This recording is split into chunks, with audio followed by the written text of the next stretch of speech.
Mire, el proyecto de ley nace gracias a una reflexión que hicimos al interior del ICETEX, en compañía pues, de los parlamentarios, y es si realmente el crédito era el mejor modelo para financiar la educación superior.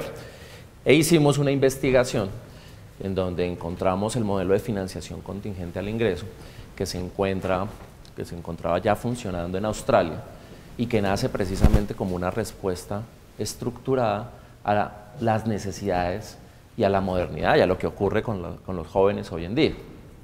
Entonces, el proyecto de financiación contingente al ingreso, que hoy está funcionando ya en 12 países, que Colombia está haciendo, digamos, su camino para ser el primer país de América en tener esta modalidad, tiene grandes novedades y grandes cambios.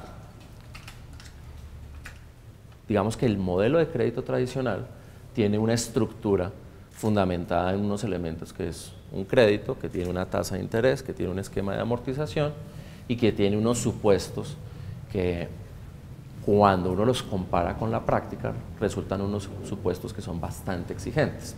¿Cuáles son esos supuestos?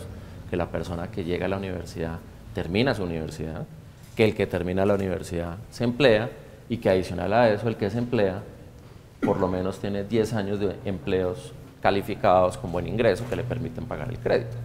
¿Qué es lo que pasa? Que en la vida práctica y ya mirando la parte laboral, pues eso no sucede.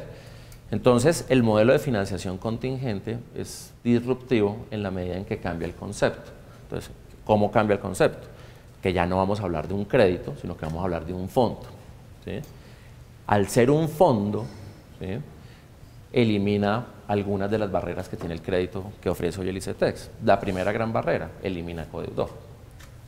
Segunda barrera que elimina, y es que se acaba todo el tema de las centrales de riesgo, porque es un fondo, no es un crédito.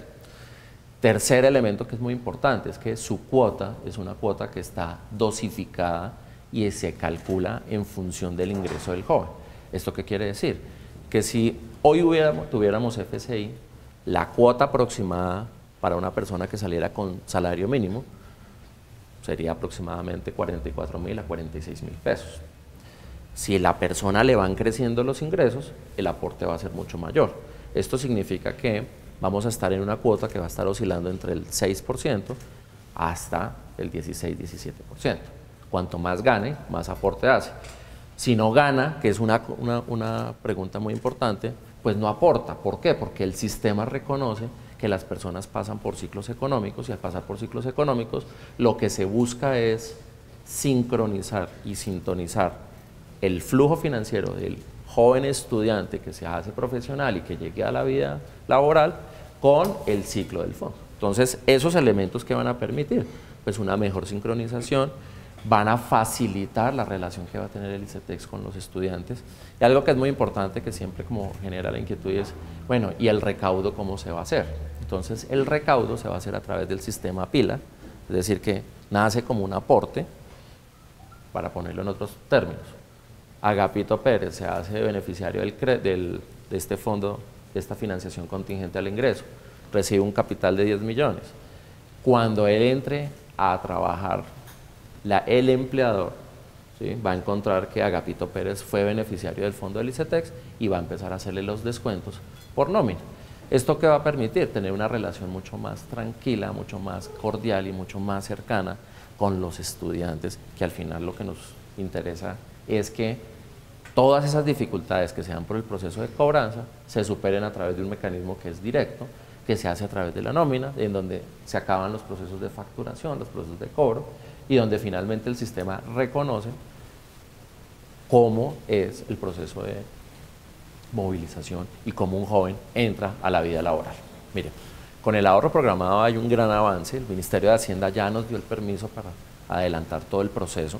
Lo que estamos haciendo es presentando todos los modelos de riesgos y todo lo que es el soporte tecnológico y demás ante la Superintendencia Financiera, porque al ser un producto de captación, claramente va a ser un producto vigilado. ¿En qué consiste el ahorro programado? Lo que se busca es que las familias colombianas del estrato 2, del estrato 3, del estrato 4, que muchas veces se ven a gatas con la educación de su hijo, que tienen hijos de 4 o 5 años, y más pensando en esas familias que tienen 2 o 3 hijos, pues la idea es que desde pequeños empiecen a hacer un aporte, ¿cierto?, que va a ser del orden de mínimo 3 semestres, ¿cierto? ¿Qué se busca con que sean mínimo 3 semestres?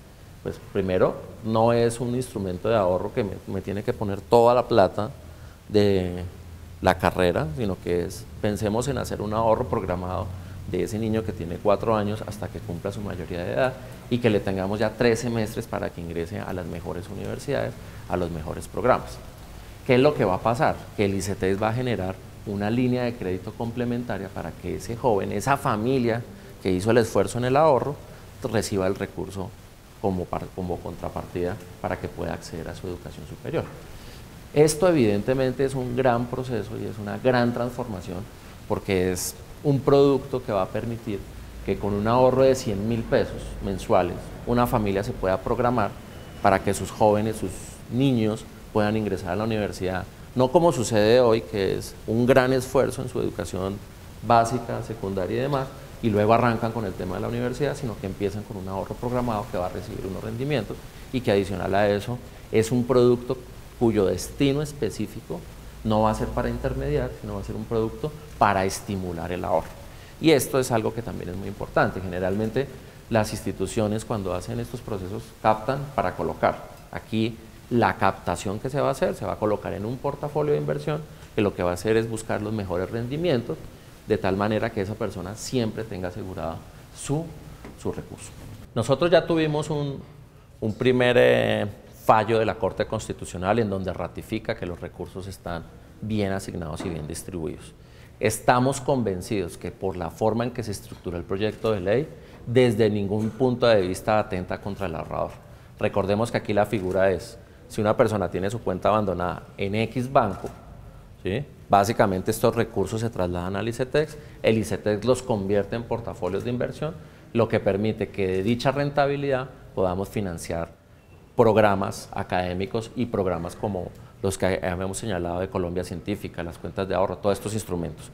Finalmente, ¿qué es lo que se garantiza? Que el ahorrador tenga su recurso en su poder, en el momento en que lo necesite y a la hora que lo quiera.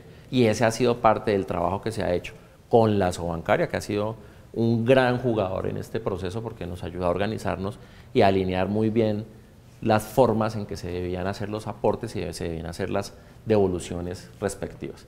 Y evidentemente en la medida en que no ha habido una sola reclamación de ningún usuario del sistema que pueda decir que no le reconocieron su recurso de su cuenta abandonada.